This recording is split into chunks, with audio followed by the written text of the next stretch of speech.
about right. Go, come driver. There you go. Perfect. That was easy.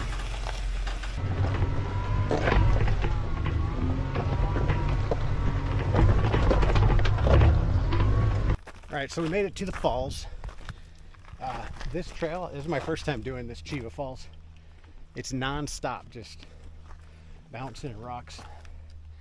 So keep that in mind.